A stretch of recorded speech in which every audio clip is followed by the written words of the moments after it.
Assalamualaikum warahmatullahi wabarakatuh. Bismillahirrahmanirrahim. Dengan nama Allah yang Maha Pengasih lagi Maha Penyayang.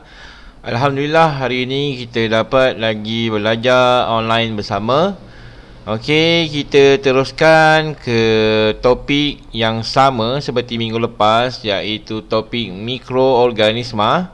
Dan hari ini kita masuk ke subtopik yang lain, iaitu jenis-jenis mikroorganisma dan juga faktor pertumbuhan mikroorganisma. Okey, subtopik ni maksudnya tajuk-tajuk kecil di bawah topik yang besar, iaitu mikroorganisma. Murid-murid, pada minggu lepas saya dah ajar tentang jenis-jenis mikroorganisma. Hari ini kita ulang kaji semula jenis-jenis mikroorganisma yang terdapat dalam dunia ni. Yang pertama fungi, yang kedua protozoa, yang ketiga alga, yang keempat bakteria dan yang kelima virus. Ini adalah 5 jenis-jenis mikroorganisma yang terdapat dalam dunia ni.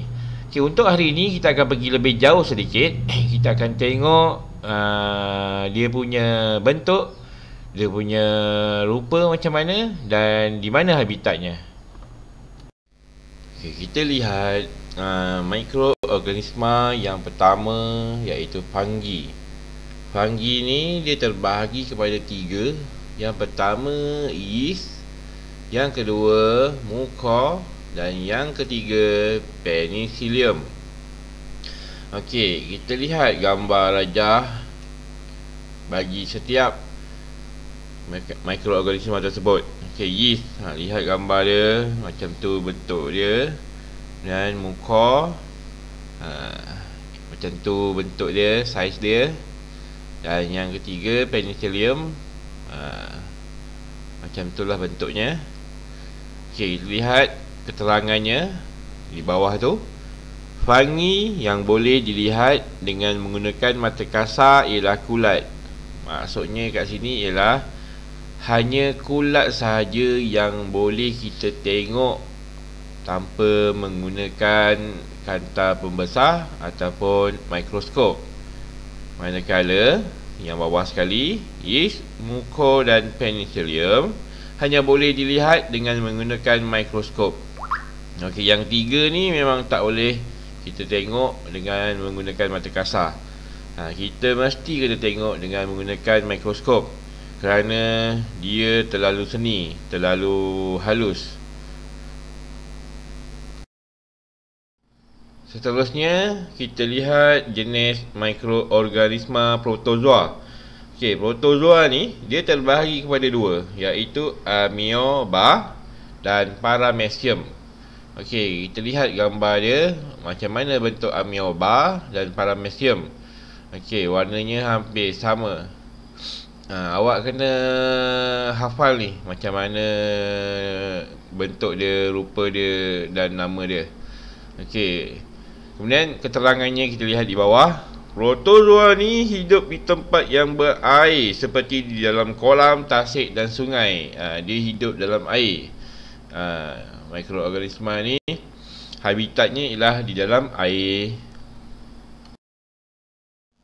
Kita lihat yang seterusnya, mikroorganisma jenis alga. Okey, alga ni terbahagi kepada 2, iaitu phytoplankton dan juga spirogyra. Okey, kita lihat bentuk dia, phytoplankton. Kemudian kita lihat bentuk spirogyra. Spirogyra berwarna hijau dan phytoplankton berwarna biru. Okey, kita lihat keterangannya.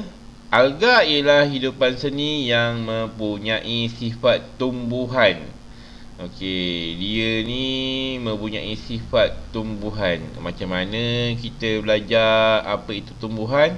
Jadi alga ni macam tu lah, mempunyai sifat-sifat tumbuhan. Kemudian alga ni membuat makanannya sendiri melalui proses fotosintesis. Mesti awak ingat lagi pada tahun 4 kita sudah belajar apa itu proses fotosintesis, iaitu fotosintesis ni ialah cara tumbuhan itu membuat makanannya sendiri. Seterusnya kita lihat mikroorganisma jenis bakteria. Okey, bakteria ni terbahagi kepada 3, iaitu Salmonella, yang kedua Bacillus, yang ketiga Escherichia.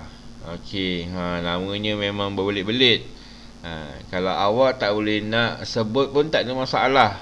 Hanya perlu menghafal macam mana ejaannya. Saya bagi tips, kalau awak tak boleh nak hafal panjang-panjang ejaannya, awak hafal yang depan dia je. Jadi itu lebih memudahkan awak. Kerana dalam peperiksaan dan sebagainya, dalam ujian, kita tak perlu menyebut, cuma kita perlu menghafal dia punya ejaan. Okey, kita lihat bentuknya seperti yang saya telah berikan. Begitulah bentuknya. Kemudian kita lihat keterangannya di bawah. Bakteria wujud dalam pelbagai bentuk, saiz dan warna. Bakteria ni biasa awak dengar. Bakteria ni sebenarnya dia ada bakteria yang baik dan bakteria yang tidak baik. Ada masanya bakteria ni boleh bantu kita dalam kehidupan kita seharian, dan ada kalanya bakteria ni akan merosakkan apa-apa bahan yang ada. Jadi dia boleh membantu dan boleh tidak membantu kita. Okey, kemudian bakteria ni boleh terdapat dalam pelbagai persekitaran. Maksudnya dia boleh berada di mana-mana. Kalau macam protozoa tadi hanya berada di dalam air, tetapi bakteria boleh hidup di mana-mana persekitaran. Yang terakhir, virus. Okey, virus ni biasa awak dengar ni. Sejak kebelakangan ni, awak selalu dengar perkataan virus, betul? Okey, virus ni ada banyak. Sebenarnya ada banyak, tapi saya bagi contoh kat sini hanya 3 saja. Iaitu kita lihat, yang pertama virus influenza, kedua virus HIV, dan yang ketiga virus corona. Virus corona ni yang akan menyebabkan COVID-19, yang tengah merebak ke seluruh dunia sekarang ni. Okey, kita lihat keterangannya. Virus adalah mikroorganisma yang paling halus berbanding yang lain. Okey, senang cerita. Okey, virus ni paling kecil, paling halus antara mikroorganisma yang lain. Okey, ianya hanya boleh dilihat dengan menggunakan mikroskop elektron. Okey, mikroskop elektron ni dia adalah mikroskop yang menggunakan lebih kuasa untuk melihat benda-benda yang paling halus. Mikroskop ada 2. Satu mikroskop biasa, yang kedua mikroskop elektron. Jadi untuk melihat virus ni, kita kena menggunakan mikroskop elektron, tidak boleh menggunakan mikroskop biasa, kerana ianya memang paling halus berbanding yang lain. Murid-murid, kita tadi telah selesai mengenal pasti 5 jenis mikroorganisma. Okey, jadi awak dah tahu jenis-jenisnya dan bagaimana rupanya. Okey, yang ni kita masuk ke subtopik yang kedua, iaitu faktor pertumbuhan mikroorganisma. Okey, mikroorganisma ni dia boleh hidup, dia boleh membiak, dia boleh bertumbuh. Jadi kita tengok apakah yang diperlukan oleh mikroorganisma untuk bertumbuh dan hidup. Apa yang diperlukan? Okey, yang pertama dia memerlukan air. Kalau ada air, dia boleh hidup. Yang kedua, dia memerlukan udara. Yang ketiga, memerlukan suhu yang sesuai. Yang keempat, memerlukan nutrien. Dan yang terakhir, dia memerlukan keasidan yang sesuai, pH yang sesuai. tidak terlalu berasid ataupun beralkali. Okey, jadi mikroorganisma ni perlukan 5 ni untuk dia hidup ataupun untuk dia bertumbuh membiak. Kalau tak ada kelima-lima ni, sukar bagi mikroorganisma untuk membiak. Jadi kalau kita tak nak biarkan mikroorganisma ni membiak, kita mesti halang dia daripada dapat 5 perkara ni. Kita lihat contoh. Okey, buat pemerhatian ke atas buah di bawah. Apakah yang berlaku kepada buah tersebut? Mengapa ianya berlaku? Okey, kita ada sebiji apple hijau. Okey, kita lihat gambar sebelum. Gambar sebelum hijau, cantik, menarik, tertarik. Memang nampak fresh lah. Kemudian bila kita biarkan selepas seminggu, kenapa dia punya bentuk dia berubah? Kenapa dia busuk? Mesti ada sebab dia. Okey, kita lihat keterangannya. Buah menjadi rosak akibat tindakan mikroorganisma. Kerja-kerja mikroorganisma lah ni. Kemudian mikroorganisma dapat tumbuh di buah tersebut disebabkan ianya mendapat air, mendapat udara, mendapat suhu yang sesuai serta keasidan yang sesuai. Dan last sekali dia dapat nutrien, iaitu apa yang ada pada buah tu, nutrien yang ada pada buah. Okay, jadi bila dia dapat semua benda ni, sesuatu bahan, sesuatu macam contohnya sekarang ni buah, akan mudah rosak kerana mikroorganisma ni dia mendapat keperluan dia untuk dia hidup. Rosaklah buah tu. Jadi macam mana kita nak atasi supaya buah ni lambat rosak? Contohnya kita boleh lihat, kita boleh letak dia dalam peti ais.